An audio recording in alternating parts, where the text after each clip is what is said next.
جب بھی ریکارڈنگ شروع ہو گئی؟ یس. اچھا، جب بھی کوئی خرگوش ایسا ہو کہ ڈھیلا ڈھالا ہو، خوراک نہ کھا رہا ہو، ہمیں کیسے پتہ چلتا ہے؟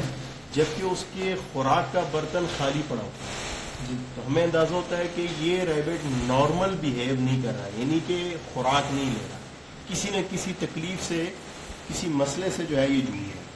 سب سے پہلے آپ نے ریبٹ کو یوں یہاں سے پکڑ کے نا، جیسے کہ کوئی ابھار تو نہیں ہے، کوئی پھوڑا چھوڑا تو نہیں نکلا ہوا، ٹھیک ہے نا، اینڈ تک یوں ہاتھ لے کے آئے، اینڈ تک. اگر کوئی ان یوزول چیز ہوتی ہے تو آپ کو محسوس ہوگی، کیونکہ بال ہے، نظر سے سم ٹائم جو ہے وہ کوئی تکلیف اوجھل ہو سکتی ہے، ٹھیک ہے جی.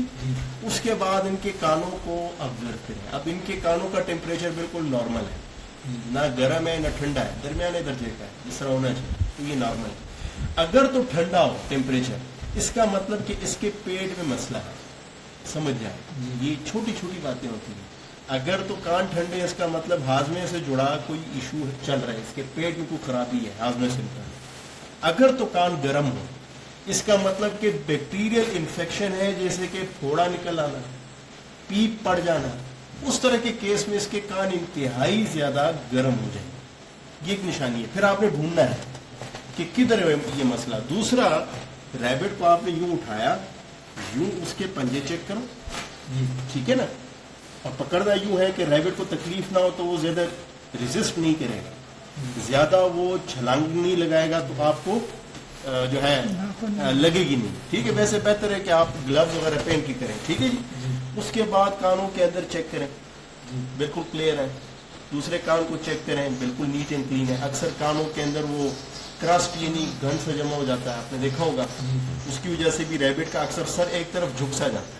اچھا، اس کی جو اوور آل یہاں پہ بناوٹ ہے، تو اس کے سر کو بھی آبزرو کریں کہ کہیں پہ کسی ایک سائڈ پہ کوئی ٹلٹ تو نہیں ہے، کوئی جھکاؤ تو نہیں ہے. اگر جھکاؤ ہو تو اس کا مطلب اس سائڈ کا پرابلم جو ہے، یہ مسئلہ جو ہے وہ ہو سکتا ہے. اچھا، اس کے علاوہ یہاں پہ اس کے دانتوں کو ہم چیک کر سکتے ہیں، ٹھیک ہے نا. دانتوں کو ہم چیک کرتے ہیں، بالکل نارمل ہے، یہ دیکھیں بالکل ٹھیک ہے. اگر تو ریبٹ کے منہ سے کوئی لعاب نکل رہا ہے، کوئی واٹر، کوئی اس طرح لیکوڈ نکل رہا ہے، تو دو باتیں ہوتی ہیں. یا تو اس کے دانت میں شدید درد ہے، یا اس جبڑے کے اس حصے میں شدید درد ہو، تو تب ہو سکتا ہے لیکوڈ باہر نکلے. یا پھر اگر ریبٹ کو ہیٹ سٹروک ہو گیا، آپ کے پاس یہ مسئلہ آیا تھا، گرمی کی شدت جو ہے 37-38 ڈگری تک ٹیمپریچر ہے، 39 ڈگری تک 40 ڈگری تک ٹیمپریچر ہے. اس میں آپ نے دیکھا ہوگا ریبٹ کا جو جبڑا ہے نا، یہ جو حصہ ہے نیچے، یہ گیلی ہوگی، یہ ہیٹ سٹروک کی نشانی ہے. یعنی کہ اس کو یوں سمجھ لیں کہ ہیٹ سٹروک ہو گیا، منہ سے لعاب نکلیں گے، ٹھیک ہے جی. اچھا، باقی اس میں جو سب سے زیادہ کامن بیماری ہے وہ ہے اسکیبیز. تو اسکیبیز سے نارملی تو ہم انجیکشن وغیرہ لگاتے رہتے ہیں وقفے سے. تو بعض اوقات اگر تو اسکیبیز زیادہ آؤٹ بریک کر جائے، جیسے کہ آج کل برسات ہے، نمی زیادہ ہے، نمی میں یہ مسئلہ زیادہ آتا ہے، تو ریبٹ کو آپ نے پھر چیک کرنا ہے. اس کے پنجوں کو چیک کریں، ٹھیک ہے جی. اس کے دونوں جتنے بھی لیگز ہیں، ہر ایک کو تفصیل سے، ڈیٹیل سے چیک کریں. اکثر اس کی شروعات یا تو نوز کے ہیڈ سے ہوتی ہے اسکیبیز کی، یا کانوں سے ہوتی ہے، یا پنجوں سے ہوتی ہے. پنجوں میں آپ نے دیکھنا ہے کہ کہیں بہت زیادہ اسکیبیز تو نہیں ہے. دوسرا، اگر کوئی ریبٹ ایسا ہو جس کی عمر بہت زیادہ بڑھ جائے، اب یہ بڑا ٹیکنیکل پوائنٹ ہے. اچھا، یہ پاکستان میں لوگوں کو پتہ ہی نہیں ہے کہ یہ ہوتا کیوں ہے. آپ نے دیکھا ہوگا ریبٹ کے ٹانگوں کے درمیان پیچھے اس حصے میں نا زخم بن جاتا ہے، جی دیکھا ہوگا نا، ہمارے شہر میں اس کو کہتے ہیں سور ہوکس. اکثر عمومی طور پہ زیادہ عمر والے ریبٹ میں یہ مسئلہ زیادہ ہوتا ہے. ہوتا کیوں ہے؟ جیسے کہ ان کے اب یہ عمر سے چھوٹا ہے، تو اس کے پنجوں کی لمبائی جو ہے ناخنوں کی، وہ نارمل ہے. عمر کے ساتھ ساتھ ان کے ناخنوں کی لمبائی جو ہے وہ بڑھتی جاتی ہے.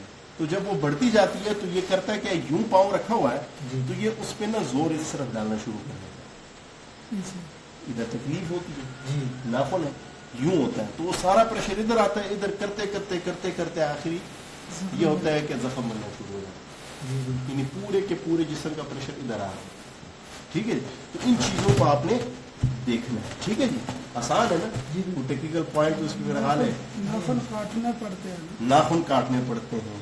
دوسرا اس کے علاوہ ایک جو صحت مند خرگوش ہے اس کی آنکھیں چمکیلی خوبصورت اور مکمل کھلی ہونی چاہیے. اگر آدھی کھلی آدھی بند ہے اس کا مطلب بیمار ہے. اگر تو ریبٹ یوں بیٹھا ہوا ہے یوں یوں جیسے کہ بالکل اس طرح سمٹ کے بیٹھا ہوا ہے اس کا مطلب یہ بیمار ہے. اگر ریبٹ لمبا لمبا یوں سویا ہوا ہے یوں کر کے سویا ہوا ہے یہ نارمل ہے, یہ بیہیویئر ہے. کانوں کا سائز جو ہے سٹرکچر اگر تو یہ یوں سمیٹ کے ادھر لائے ہوں گے نا یوں یوں اس کا مطلب یہ بیمار ہے. اگر کان نارمل ہے ادھر ادھر جا رہے ہیں خود کو کھجا رہا ہے صاف کر رہا ہے یہ صحت مند خرگوش کی نشانی. ٹھیک ہے بند کریں.